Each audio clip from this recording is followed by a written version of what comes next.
Hello everyone, it is I, Dark Symphony 777, with another video. Another tier list video. Let me actually fix this real quick. As always, as always, like the video, subscribe to the channel, click on the notifications. If anything, maybe you can, I don't know, give me more ideas for videos. I don't know where we're going with this, but let's get started. So, a while ago, I did a video of talking about climaxes in fanfiction. And I thought, hey, maybe it's like a follow-up to fights, because there was a lot of climaxes that actually featured fights that I wasn't able to talk about. And so, that's what this video is going to be. This is going to be 15 fights in a fanfiction. Now, there are going to be some ground rules with this. First thing, we're only going to take the fights in isolation. We're not going to worry about build-up. We're not going to worry about everything that happens after, what happens beforehand, how the setup happens. Just the fight itself. How well is the fight written? How well is the fight choreographed? If there's any set pieces, if there's any unique attributes to the story. That's it. We're only going to focus on the actual fight itself. There is a gray area, since I allowed a gray area in the climaxes with the wrestling match. I allowed a gray area in this story with, where is this one? With this one, but we'll talk about that one in a bit. So, technically, it is 14 and a half. And thus, is really going to be talking about. And also, we're going to be matching up against each other. So better written fights are going to rank higher. Lower written fights in isolation are going to be ranked lower. And all that jazz. So let's talk about something you're going to completely be surprised about. And that is the final fight from Fusion of Destinies 2. I have spoken lavishly about Fusion of Destinies 2. It's one of my favorite fanfictions of all time. It is a magnificently written fanfiction. However, even a story as good as this has a flaw, and that is the fight. I don't know what the author was thinking of when it came to this fight, or all the fights in the story, compared to Fusion of Destinies 1, and we might as well just compare the two stories, since I have one from Fusion of Destinies 1 and one from Fusion of Destinies 2. When it comes to Fusion of Destinies 2, all the fights are weirdly structured like video game bosses. And that is certainly a choice. It is not the greatest choice, because honestly, trying to translate things one-to-one into a story it's just always going to be clunky. It's just, no matter how well written yours, you're just like, oh, I'm going to incorporate actual game elements one-to-one without any sort of loosening it up to kind of make it fit into the story. It's always going to be a bad thing. And that was kind of the main issue with this final fight too. So, in essence, it's basically Samus Aran, Harry Potter, Ron Weasley, Hermione Granger, and Voldemort all working together, because in Fusion of Destinies 2, Voldemort kind of has to reluctantly team up against Harry because Valkyrie was such a big threat, because her entire plan centered around just fucking over Voldemort. So he's like, I'm going to work with Harry reluctantly. Once this whole thing's over, we're back to being enemies, okay? Okay? Alright, and then Voldemort spends the entire story getting his ass kicked heaven to hell, but he can take it because he's Voldemort. Versus Valkyrie, the main villain of the entire story, and Snape on a flying motorcycle wielding an MP40 on the moon. I don't know. That just sounds so hype. It's crazy. And you're thinking, oh, this is going to be a crazy boss fight with lots of hitting and running, because Valkyrie was is suffering a mental breakdown, and Snape is suffering a crisis of confidence, and Voldemort actually, before the fight starts, Voldemort actually backs out because he realizes, oh, here all these people can die. I'm not going to stuck in space. Bye! And skedaddles, so it's basically 4-on-2. And you're thinking, oh, there's gonna be an amazing boss fight. And then the entire fight is just Valkyrie standing in the middle of a giant room, throwing spells, while the good guys take pot shots at her. And Snake doing, like, covering fights. So it's just, why? Why? Why? Like, I love this story, and I love how they built up Valkyrie. Valkyrie has one of the best build-ups in pretty much any fanfiction ever. She has the best build-up to, like, her getting her shit kicked in that I just broke when I read this fight. It's oh my god. It's just why? And I'm just sad inside. And then the fight's not even over. They beat her. Snake crosses her because he realizes what you're doing is going way too far.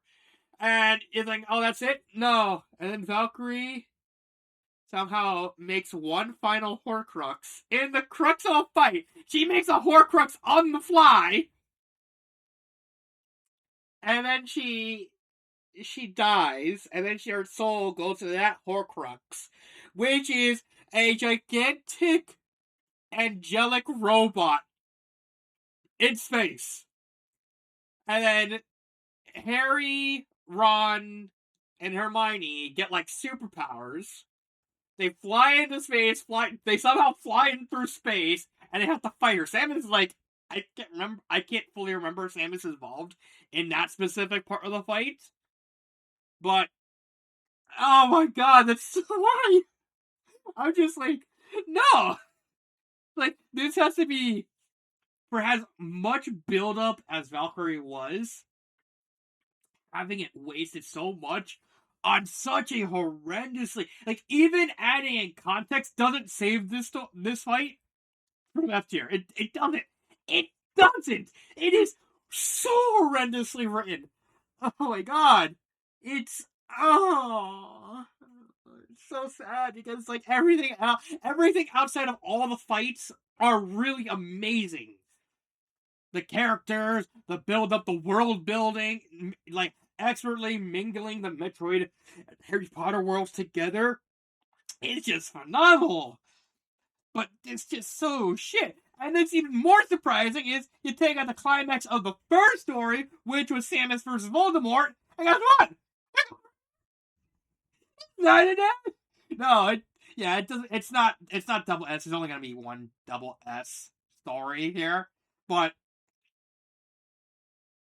it's such a really horrid fight compared to Samus versus Voldemort, because Samus versus Voldemort in the original Fusion Destinies had a very simple premise. They Harry and Samus went into a prototype battleship. Basically, it's a battleship being worked on. Thinking, okay, whoever is the villain is probably like this. They already dismissed Voldemort because, like, it's technology. Voldemort doesn't do that. They get to the final arena. Harry's taken out. No.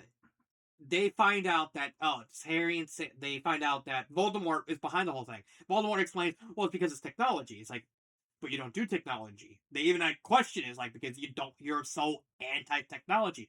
And he goes like, well, that's the genius of it. It's basically a win-win situation for me. If I fail, no one's gonna suspect me, because who the fuck would suspect Voldemort using technology? You know, even if it's, like, on a lark, because that's essentially his entire plan. This is just like, I'm just doing this to see what happens. If it works, it works. If it doesn't, eh. I got my big plan still cooking in the background, so that doesn't matter. But it's like, yeah, this is just a thing I decided to just do for fun. See what happens. Harry goes back to the ship. Sam is like, I need to take out Voldemort because it, like, I need to show Voldemort the wrath of Samus. And so the entire fight is built around the idea that Voldemort and Samus basically try to adapt to each other's movesets. It's a very simple fight. Basically, they're just duking it out, taking pots at each other as they're moving around. Voldemort has the shield of Gryffindor, so he has like very, very tough to actually damage, and he uses the killing curses on Samus, which immediately takes like a single tank out. So Samus only has like she can only withstand like 10 or so shots of the Devourer Clara before she dies, because the suit's the only thing that's actually keeping her from dying at the time. And so what happens is Voldemort changes up the topography of the entire fight, expertly adapts because he's used to fighting like that, and Samus has to adapt to that, and then adapt more to counter Voldemort. So it's basically a sort of both sides are adapting to one another's techniques as the fight is going on, until eventually Samus adapts so much that she overwhelms Voldemort. She doesn't really defeat him, more kind of just stuns him a little bit. Realizes, oh, there's a there's a self-destruct sequence. That's what it is. They go into the car away. Voldemort's not done. He chases after them. He blocks the way to the ship. So basically, the only thing stopping Samus and Harry from getting away is basically Voldemort. So they basically have to fight him. Voldemort's like holding his own against both Harry and Samus. Well, and actually, Harry's knocked out this time. But he's waking up. They basically duke it out. They're essentially just Samus trying to get past Voldemort while Voldemort's just standing his ground, trying to make sure they don't enter. Harry wakes up just in time, uses a spell on a bunch of boxes, basically collapsing them on top of Voldemort. They're not there to defeat him, they're just there to stall him long enough for them to get on the ship. In essence, they leave, the entire battleship blows up. Voldemort doesn't really die, because, he has the Horcruxes, so he kind of just tanks that and leaves, and he's able to go back home. Again, he realizes, yeah, it didn't work. I got my plan already. Whatever. So, it's an actually expertly paced fight, because it's not really like a slug down. It's basically just two marksmen just taking constantly maneuvering and trying to take their shot and dodging anything that the other person throws at them. It's very well choreographed. It's very well paced. And the fact that the entire fight basically boils down to adapting each other's techniques and trying and adapt and overcoming them, until eventually Voldemort just runs out of tricks to adapt for Samus to adapt to, that eventually she gets the upper hand. It's honestly well written, and it's a lot of fun to read through, and that makes it a great fight. Oh, what'd you know? Not making a fight feel like a video game is good. What do you know? So let's go for another one. Let's go for let's do Chopper. Let's do all the Mario ones. This one, Fits in Glory. That is. Is there any more? Nope. That's these three. Okay. Chopper versus T'Pral. That's an A rank. The issue with this fight is that it's just very rough around the edges. Now, Super Favorite Chopper is a story that really exceeded my expectations. So when the final fight happened between Chopper and T'Pral, they're in like the core of the multiverse, and the entire thing is like slowly faulting around them, and they're just basically just punching each other as they're like talking to each other. Because Chopper is trying to get through to T'Pral, because he realizes T'Pral is like mentally broken, because a big thing with T'Pral is the fact that he was so overwhelmed with rage for so long that he's legitimately forgot why he was angry in the first place, and now he's just kind of just lashing out uncontrollably without like no reason, because he just doesn't remember what happened. And so Chopper's just trying to get to T'Pral, and so they're basically just punching each other. It's very generic. There's something that stands out about the fight, but it's just like I can't really rank it any pretty low, because hey, it is choreographed pretty well. It's just very basic. Yeah, you know what? Yeah, let's lower it to B. There's nothing too flashy about it. It's just punches and kicks. No real. And they're just flying at each other. There's just nothing flashy about it. But it's serviceable. let's do the final fight from Glitz and Glory. This is a unique fight. I wanted to add this fight specifically because of how unique it is. Of Glitz and Glory, all their fight scenes happen under Paper Mario logic. So basically, they do the whole turn-based RPG. The fight itself is honestly shit. The whole because of the RPG elements, it kind of revolve. This story kind of needs the context in order for the fight to be good. It's basically just Bombette, Coops, and I can't remember the third. I can't remember the third one because it's been so long. I think it's Parakarry versus the Yoshi from the Yoshi partner from Thousand Year Door because he's like the champion now. They basically just going at each other in a turn-based combat. They're doing like super guards against each other, and it's structured in a way that kind of needs prior context in order to this. Because if you just read this fight by itself, you're just confused. Like, why is it like work? Why is it behaving like this? It is very quirky. However, I can't really. It's not demonstrously bad. It's better than this story. But I have to put it F tier. I have to. And finally, we have the Mushroom World versus Humanity. I figured since I did Bowser's death in the previous video, I'd do the other climax for this video. This is basically a huge spectacle fight in context after Bowser died and got revived. They realized, oh yeah, we killed the main leader, but there's like his second command and like a massive several million plus like several 100,000 humans with like actual army equipment like aircraft carriers and all that, ready to just invade the mushroom world and kill everyone and take over. So now we had to actually like set up this entire counter invasion force to basically just hold the ground like a mushroom version of D-Day. This is not a pretty story. This is not a pretty fight. It's basically a multi-layer fight. Every single main character in the story gets like their time to shine. All the Koopalings get time to shine with all their quirks and how they grew over the course of the story. All the other Koopa OCs, they basically get their little moment. You get the entire finale where like Bowselta and Bowser basically take the uh take the clown car and basically head to the aircraft carrier and basically Bowser tosses Bowser a la Bowser's Inside Story, and he basically just rolls and cuts the entire like part of the aircraft carrier in like partly in half. Like he just completely tears up the top half of it and just throw everything at each other, just murdering a bunch of people. It's not pretty because this is another case where the story kind of requires the context, specifically of the first climax, in order for a lot of it to make sense. It's not the most impactful.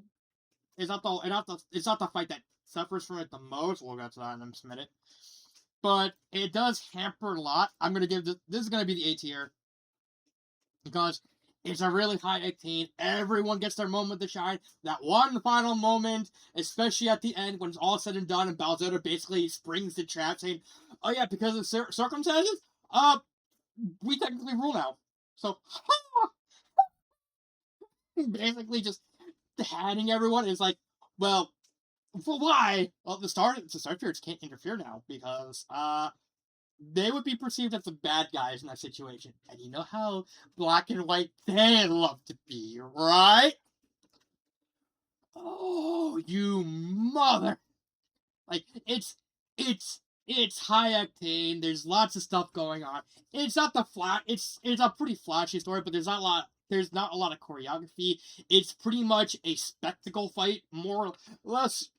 It's all style. There's not really a lot of substance, but that's what this fight needed to be. It's basically just one gigantic Koopa version of D-Day.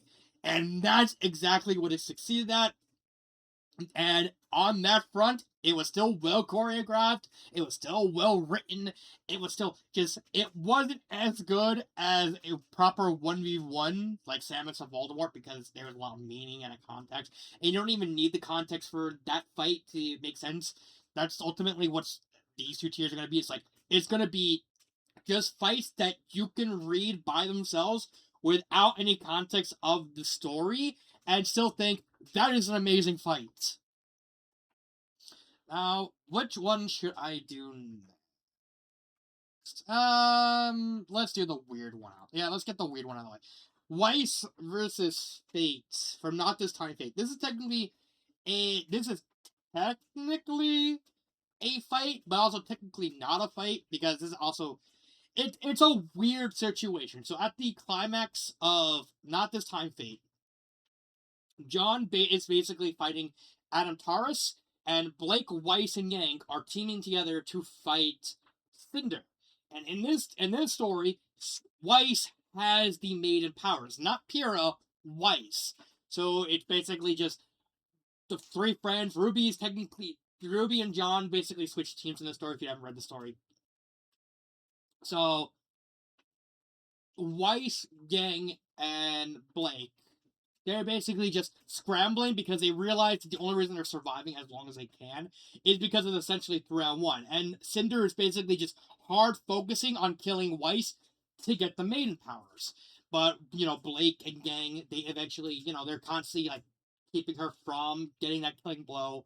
And eventually, Weiss eventually does kill Cinder. Barely, but she is able to do that.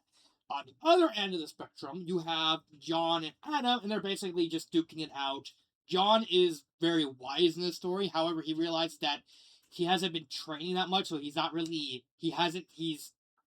of having to give ground to Adam, who is physically stronger than John, because John hasn't been able to actually get muscle definition because he's kind of taken it real. It's a long story with that. Just to say, John was just being lazy in this time loop, but his skill was offsetting Adam's pure strength. And what happens is fate intervenes, basically warps reality to basically allow Adam to kill John. John, completely taken off guard, it dies, ends up in another time loop, completely mentally breaks because he now, the only reason he was doing a lot of this stuff is because he had, something to worth fighting for and wanting to stay in this timeline. Weiss, after killing Cinder, celebrates, goes to the cafeteria where the fight between John and Adam takes place, sees John dead, and then she tries this experimental glyph to try and rewind time to get John back to life. Fate actively starts interfering in the process of the glyph. And Weiss realizes that, yeah, Fate is basically trying to fuck over John. Fate itself is trying to keep John Luke because Fate's entire opus mirandi is to try and keep the canon events of Ruby happening. John constantly dying is kind of part of that because John needs to survive Beacon. So if John dies at Beacon, it can bring him back, and ta-da, and all this stuff that involves the canon events, Pyrrha has to die, Cinder has to get the maiden powers, so anything that interferes with that, Fate has to step in and manipulate the entire situation in order to reset the entire timeline. So Weiss basically challenges Fate to a game of chicken. She dares Fate. You will let me go back in time, and I will prove to you why you should stop doing this. So Fate decided, you know what? You can have this because nothing's gonna change it. Rewinds to the very last blow against Cinder. Weiss turns her sword into a facsimile. No, the first step was a facsimile of John's sword. This one's her Myrnaster. Kills her in the heart, runs, jumps out the window, and basically screams at the heart of her top of her lungs. John will never stop fighting. You can keep doing this. You probably did this thousands upon thousands of times, but you are not going to win this because John will just keep fighting. and I will start doing the same thing myself. I will make sure that John has his happy ending, and basically looks fate in the eye, metaphorically looks fate in the eye, and fate blinks and just says, "Fine, whatever happens, happens. Goodbye," and lets John be saved by Weiss. And it's technically, like, the reason I said it's a fight because technically there is a fight that happens that corresponds with fate interfering. You know, the John Adam and the whole Cinder fights, they both happen. Technically, they are connected to this. That's why it's a gray area. But it's a great fight. The choreography between John and Adam, you know, experience versus power, and then like the whole thing between the Team Juneberry, because that's the team in the that's Weiss, Yang, Blake, and John basically together, like having to hold their own against an actual far superior opponent, like, and only winning because they managed to use like superior teamwork that John installed with them because John was wiser and knew a lot of stuff. And then that big game of chicken between Weiss and Fate. It's just sure the actual fight between Weiss and Fate. It's not really a fight. It's just bet. It's just but I gotta put it. I can't. This is not an actual fight. So I can't really put it in the S tiers. It's gonna be an A tier. It's just great. What do we pick next? Let's do Roger versus Gordon. This is technically another weird fight because this is partially a psychological battle and partially an actual fight. I love Big O. Big O is one of my favorite animes of all time, and this one kind of requires some subtext and like the build up because a lot of people probably never seen Big O before. At the end of Big O, we get this whole reset of and Roger trying to convince Angel to kind of prevent the reset from happening. It's like, let us live this life. Let us have this. Angel requests like Angel allows it. They do the whole big deal with the speech and all that. And then Big Foul, the robot that Roger was fighting before the whole reset thing happened, comes back to life because it attaches itself to Gordon Rosewater. He goes mad, so you now have like an entirely crippled robot because half of its body's missing, kind of storming out, wanting to get revenge on Roger.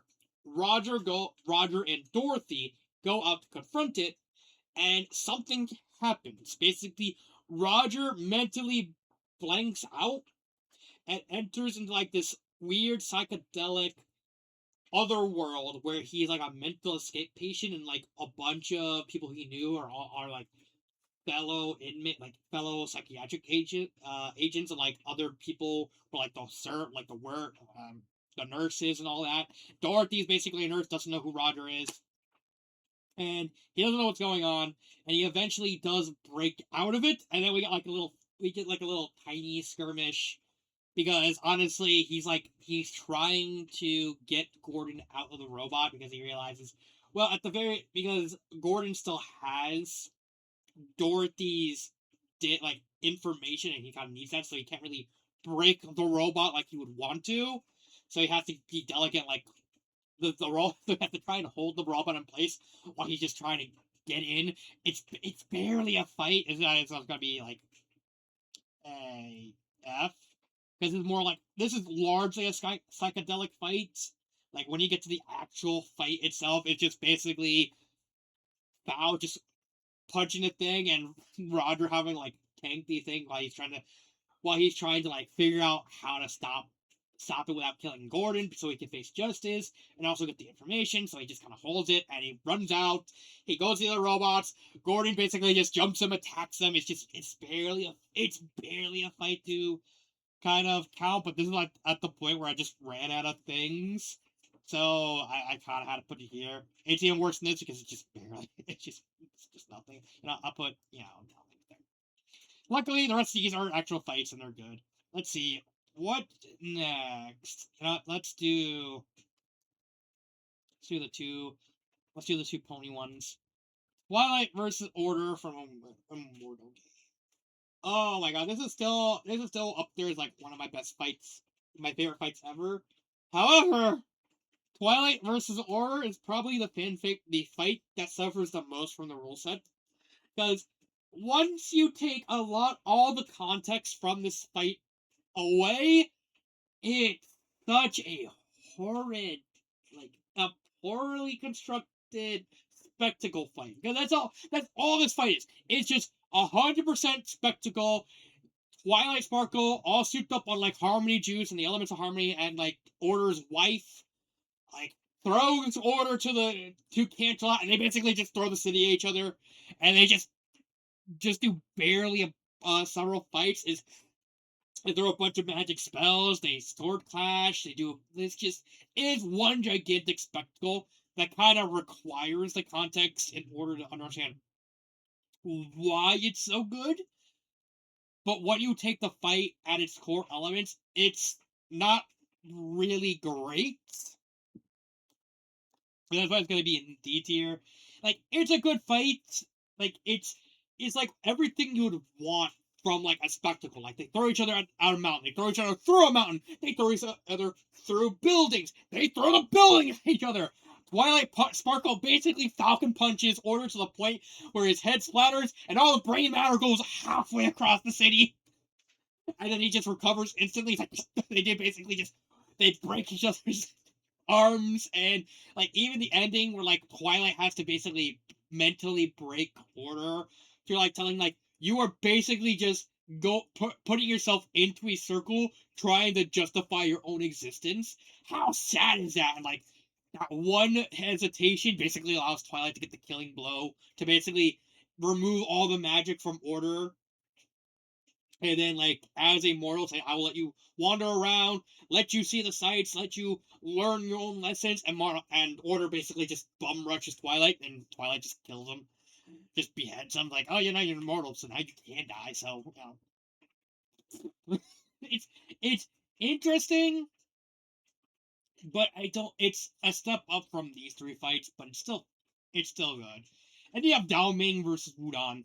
Oh my god, what a fun fight! This is the only fight in the entire story where there is no context in the story. They just fight the fight. It's just a contest. It's like you two are chosen to fight. Go on, duke it out. It's basically just Dao Ming, this magical Kirin, who's basically all art and magistry and precision, versus Wudon, this giant mountain of a mountain of a moose, whose strength even makes like Luna blush, because in this world, Luna's the queen, not Celestia. Even like their first meeting is like Wudon basically just unintentionally lands on Luna, and she's like, "Wow, you're strong!" Ah, ah, the great Wudon! I love Wudon. I want to see more Wudon. I want to see the more great Wudon. That's right. Blah. And it's basically just precision versus brute strength. It's a very technical fight because Dao Ming has to like wear down Wudon over time, because she knows if I just fight Wudon head on, she's basically just gonna one shot me. Like, he's like the physically strong, like outside of a god character, it's like heavily implied he's like the physically strongest character, sort of like the alicorns and the dragons. He's like the strongest non-those in all of the universe, and he's decked out in like skin carving runes, and he's like tanky as a bus, and so Dao Ming basically has to do like all these flips and tricks and trying to poke and prod Wudan's defense to try and figure out how exactly she's gonna be able to defeat this guy, this mountain of a man. Meanwhile, Wudan just basically like just launching himself at her. It's such a great crafted fight. This is going straight into S tier. I'm putting it above this because it's just a no frills technical showcase of like brute strength versus brute skill, and Dao Ming eventually manages not even like technically defeat Wudon. She basically has to carve up the ground and carve up the entire arena in order to basically flip Wudon onto its back so that he can't flip over. And he even goes like, ah, accept defeat, God. We should do this again.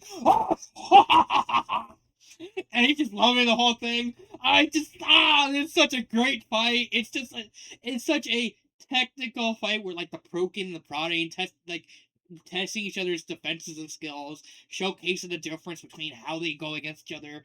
It's such an amazing fight. I really like, and the fact that compared to everything else in this tier list, this is like the only fight that has zero context to happen. It's just like it happens. There it is. Have fun. And yeah, it's just a fun loving fight. I just love it. Let's see. Let's do Connie and Steven versus Topaz. This is gonna be in C. This one technically suffers from the same thing as Twilight versus Order, where it requires a lot of context, specifically in like all the previous fights between Connie and Topaz. Not only in this story, but also in the first story, because technically they do fight in The Stranger in Me. So that it kind of requires like multiple fights to kind of understand what's going on in this final conflict where Connie and Steven have to do like the perfect offense and defense to fight what is essentially the strongest Topaz, this gladiator of a woman with like who's like had Connie's number the entire story and basically just defeating her over and over again. And Connie's just like, I need to beat this in order to finally move past everything. She's like my final obstacle with this entire thing. And so they fuse, they become Stevenette, they do the whole song thing, which kind of hampers the whole thing. But they do eventually beat Topaz. This is more of a character fight. This is really light on actual combat because, again, Connie and Topaz have fought several times in the story, and Topaz has always won. And so they only really manage to win once Stevenette comes into the phrase, and that's kind of this letdown because that like, half of that part of the fight is just song. That's why it's going to be in C. And also the fact that, like I said, it does require some context to figure everything out. 5 stories left. Let's do Zoro versus Troy from Strides and the Iliad. This is another C. Like, this, honestly, this is just a pretty forgettable fight. It's just, if you read One Piece, or watch, like, the One Piece anime, you kind of know what this fight is like. Structure-wise, it's just basically a lot of people holding down, doing, like, named moves, and just throwing each other until the other one gives up. It's fine for what it is. It's not particularly deep. It's another one of those, like, fights that just exist. Technically, this is the climax, but it's just compared to everything else, it's legitimately just forgettable. Like, honestly, the best part of the story is just basically Usopp breaking the fourth wall. It's like, in a situation like this, usually Luffy that does with stuff like the people like this. Like, really? Yeah, you're right. You're right. It does do that, Usopp. Yeah. Weird. Like, it's kind of telling that the best part of the fight has nothing to do with the fight itself, but it's it's serviceable for the story it's trying to tell. And it is faithful to, like, if you're wanting like a faithful One Piece style fight. This is as good as you're gonna get it. It's just ultimately forgettable in the grand scheme of things. There's that. Let's do the Toho fight. Yeah, I had to throw in a Toho fight. This is like the only Toho fight from a few stories that I've actually read, and that is Sakuya and Rumelia versus Barnes from Emergence. First off, the thematic elements of the story.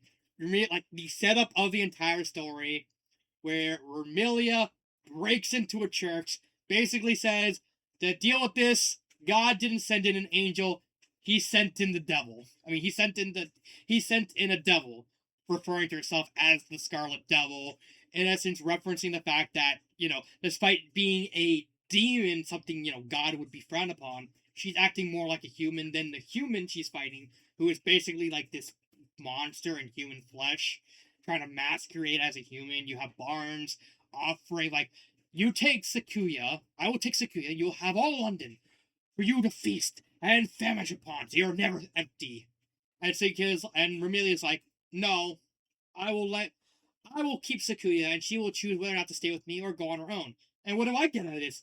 You die. And basically, Remelia having to use fate because she can't read Barnes's fate in order to keep herself alive, because Barnes still has like the time manipulation powers from Sakuya's watch. So the entire fight is just Remelia trying to figure out how to actually get him blows while using her vampire toughness in order to tank as many shots as she's able to take, and use the fate to kind of get her out of dodge for killing blows. And in the hopes that Sakuya basically actually starts to get involved and tries to sway it in her favor, because Sakuya's on the side watching the fight happen. It is somewhat technical. I'm gonna put it right here. This is very much a character driven fight, because it's very much hinging on the thematic elements of a human and demon skin versus a demon and human skin. And also Sakuya's final decision to stay with Remelia or go on her own, or stay with Barnes. And the fight basically covers the entire church. They destroy the church from the inside out.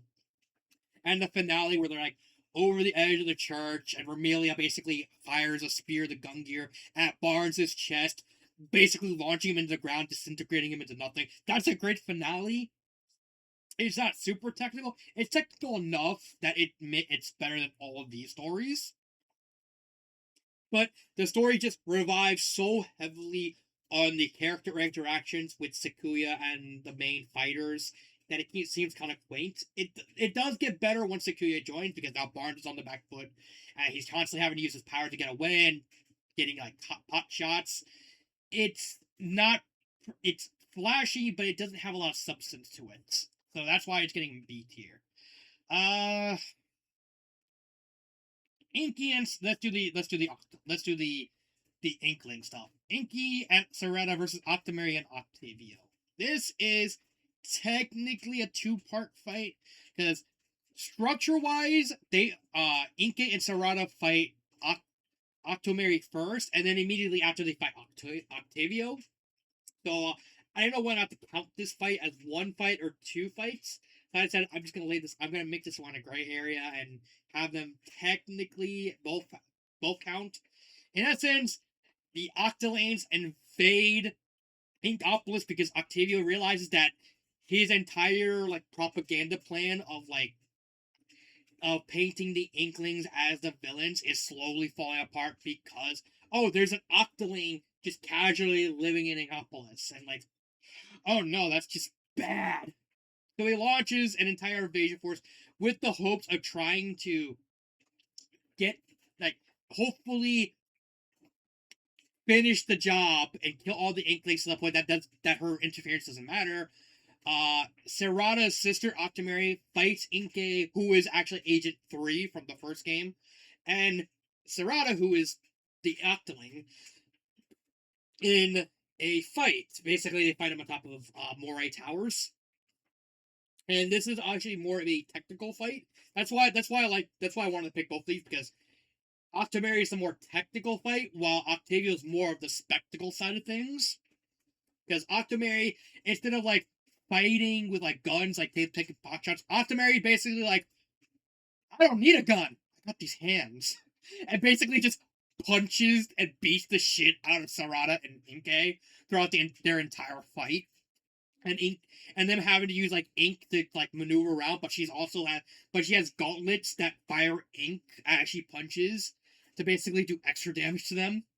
And so it's basically just them trying to get away from Octomary while also trying to do their minor enough physical battles, kicking and punching, to try and get her to get away from them so they have room to fire their shots off. And for all intents and purposes, Octonary more or less beats them. Like, she actually beats them. And the only reason she loses is because Octavio's killer whales manage to do damage to the Moray Towers, causing it to slowly tilt and her lose her grounding. So that way, now her more physical side of fighting is more at a disadvantage. So they're more to Inkay and Sarada's more range fighting. So they're able to actually start getting more damage on her until eventually she realizes she loses. She realizes that, Sarada's going to win. They're probably going to beat Octavio. Because if they can beat her, they can beat Octavio. And she gives up. She goes into the ocean full of water and she dies. And it is a very technical fight because, again, it's more based on the fact that Inkay and Sarada are trying to get range to be able to deal damage to Octomary, while Octomary's trying to keep them in close range so she can deal her damage. Because it's a fight. It's basically fist versus ink guns. But, like, they both have, like, super, very heavy mobility because of the ink, like, all the ink that are being flown around the area. So they're able to, like, maneuver around and blot a fight, and keep the fight mobile. It's a very technical fight. It's not amazing, but it's a really good fight. And then you have Octavio, where the entire fight is basically Sarada and Inky, along with the Squid Sisters, trying to convince the Octoling populace that Octavio's basically, yeah, he's just basically tricking you. Because, like, Sarada has to pull, like, yeah, I'm an Inkling, I'm an Octoling, I've been living with them for months. And Octavio basically just, like, no, drop the bucks, and basically just doing his DJ stuff. And eventually, they convince the Octolings that Octavio pulled a fast one. And the finale of the fight is just really cool, where they all just point their, like, all the Octolings in the audience basically pull out the weapons. They all point them at Octavio, and they just fire at the same time. It's like, oh no! Basically just blow up his ship and kill him. It's a really cool fight. And it's gonna go another S. This is another S tier. And it's another S tier. It's a really, really great fight. Oh my god. So yeah, it's two sides of the coin. It's different fight styles, and they blend together perfectly, and they're just really magnificent. I'd still recommend Octocolors. Is still a good story. And we got, which one should I do? Yeah, let's do this one, and we'll save the Yu-Gi-Oh one for last. The girls versus Father Archibald. Yeah, this is the S tier. This is the last tier. This is a hell of a fight. First off, it is a 6-phase just endurance battle. The setup is they realize Father Archibald is basically murdering people and willing to basically more or less commit genocide on behalf of God. And if you know what Shin Megami Tensei is, Shin Megami Tensei basically has God as not a very nice guy. He's basically just as evil as Lucifer, just in completely different ways. They're both horrible people. And that's basically what this premise is, the fact that he's basically, oh yeah, he has God's back, and he's basically God's champion in this universe. And so all these 6 girls, they realize we have to get, like, these super powerful demons because he has Archangel Michael backing him up, and we need to actually use those demons to fight Michael. So they go into limbo, like before the gates of heaven, because Archibald Phillips has basically gotten delusions of grandeur, and so he's trying to call in Metatron to basically help him finish the job. They fight a bunch of rabid zealots, and then comes Michael and Archibald. They fight Michael using the 7 demons. They have to use 7 demons. All 7 of them. It's basically like a minor technical battle, as they have to use all the abilities and conjunctions to try and wear down Michael over time. And they do eventually defeat Michael. Then they realize, oh, Phillips hasn't talked half the fight. Then they realize, oh, Phillips is coming down. Except he's young now. Instead of being an old, man on a cane, he's basically just just both superhuman, and he basically just physically beats the shit out of the demons, which are tired from the battle with Michael, and they have to, and all the girls have to summon more demons to try and wear down Phillips, and they do manage to wear him down. And then in comes Metatron. He's like, "Oh, you're still fighting. I thought you said you were done. You finished all opposition." He said, "I did. It's just these girls are just keeping me from doing it." Metatron refuses to get involved. He kills Archibald. He's like, "Now I don't want to fight, so you're gonna fight Azrael and Dariel, and you're gonna fight both of them." So now they're fighting two more archangels. They have to summon a bunch of demons that slowly, they try and slowly fight everything. Then they defeat the two angels. They have to fight Metatron, and Metatron's just having their way with them. And in the middle of that fight, Rio's two available demons fuse and become fucking Shiva, and basically just starts rock punching Metatron's face in.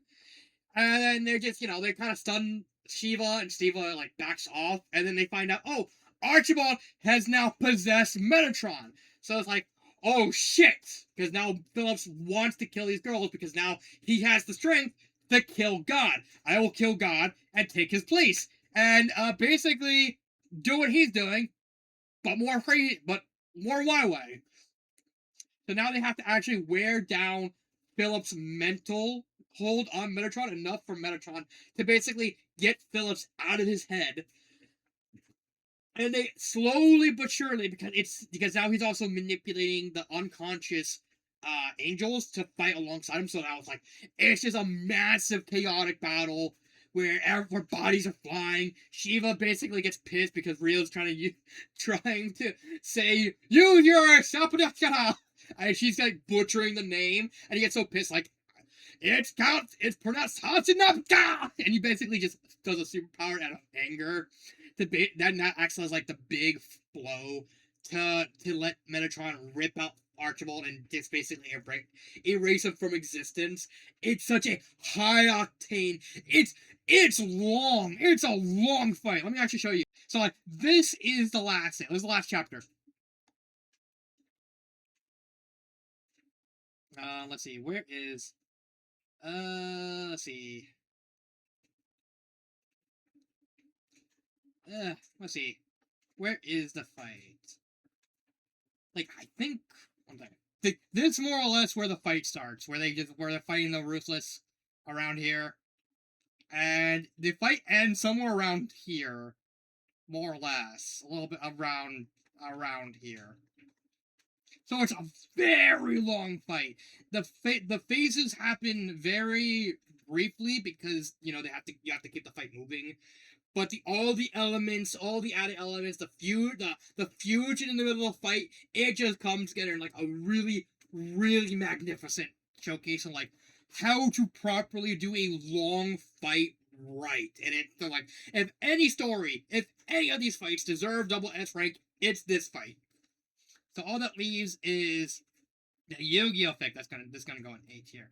This is the longest fight, but this one has many more different elements. This one's not a technical showpiece, mainly because the fight is between three wizards, more or less. So it's more of like them throwing spells at each other and like Mazzalenroth barely fighting.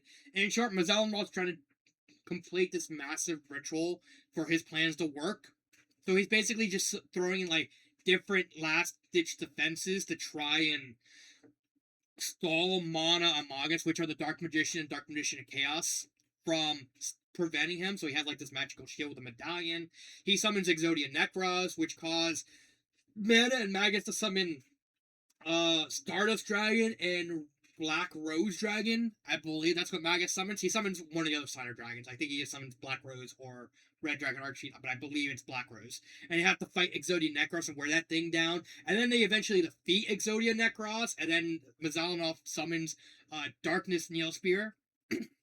And so they have to do like a technical showcase of like planning on the fly because they have to actually damage it from behind, and so they have to like figure out a way to actually get that blow. They do eventually kill the thing, Then they realize, okay, he doesn't have any more dummies. Let's just get in. He has them to bury up, and he's just basically throwing tons and tons of spells at them, and they're throwing spells back so that way they can actually get their hands on the amulet, because that's what like all his power congregates from. That's what's keeping him alive. And they do eventually get the amulet. They think, oh, he's done. No, and then he just starts smacking them with his. They start just smacking him and physically fighting him. It's like, no, I may be out of spells, but I ain't out of hands. And they basically just skirmish. It's basically just a minor fight because again, it's mostly a magical fight. This like the only physical stuff happens at the very end when like Mazalenroth is out of magic to use. So he kind of has no choice but to fight.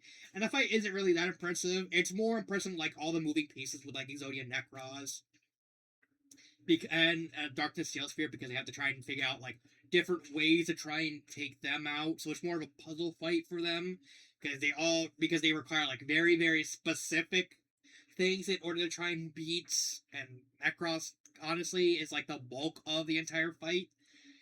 So it's fine for what it is, but it's not these four. These are the four best fights. So yeah, that is the 15 stories. I'm sorry I didn't talk about some of them. That's probably the last one. But,